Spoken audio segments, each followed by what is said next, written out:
બંગાળની ખાડીમાં સર્જાયેલા લો પ્રેશર ગુજરાત તરફ આગળ વધતા સમગ્ર ગુજરાતમાં રેડ એલર્ટ જાહેર કર્યું હતું। ખાસ કરીને સમગ્ર સૌરાષ્ટ્રમાં ભારે વરસાદ નોંધાયો હતો। સમગ્ર રાજકોટ જિલ્લામાં સાર્વત્રિક વરસાદ નોંધાયો છે।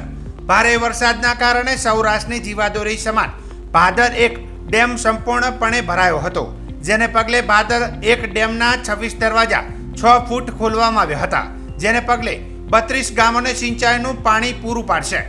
તો જેતપુર, વીરપુર અને રાજકોટ શહેરને પીવાનું પાણી પૂરતા પ્રમાણમાં મળી રહેશે। ભાદર 1 ડેમ સંપૂર્ણપણે ભરાઈ જતા ખેડૂતોમાં ખુશી જોવા મળી રહી છે।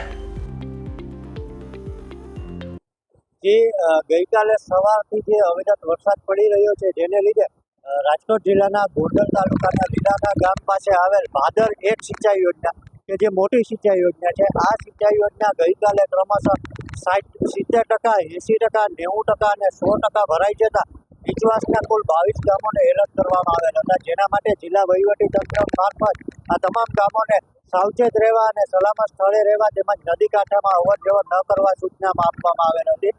ત્યારબાદ ક્રમશઃ રાતે ઉપરવાસના પાણીની આવકને લીધે આ ડેમ ઓવરફ્લો થતાં સિઝનમાં પ્રથમ વખત ઓવરફ્લો થતો હોય જેથી ડેમના દરવાજા ખોલવાની આવશ્યકતા ઊભી થયેલ હતી અને હાલ આ ડેમ સંપૂર્ણ ક્ષમતાએ ભરાય છે અને ડેમના કુલ 26 દરવાજા 6 ફૂટ જેટલા ખોલવામાં આવેલ છે। તેને અનુસંધાને ડેમમાં કુલ 39,000 ક્યુસેક પાણીની આવક છે, જ્યારે 45,000 ક્યુસેક પાણીનો આઉટફ્લો છે। ત્યારબાદ આ સિંચાઈ યોજના પૂર્ણ કક્ષાએ ભરાતા નીચવાસના કુલ 36 ગામોમાં સિંચાઈનો સીધો જ લાભ મળશે, તેમજ આ સિંચાઈ યોજનામાંથી પીવાના હેતુ માટે પાણી ઉપાડતા જેતપુર, વીરપુર, રાજકોટ મહાનગરપાલિકા તેમજ જુદા જુદા ટ્રસ્ટોને પીવાના હેતુ માટે પણ સીધો જ ફાયદો મળશે।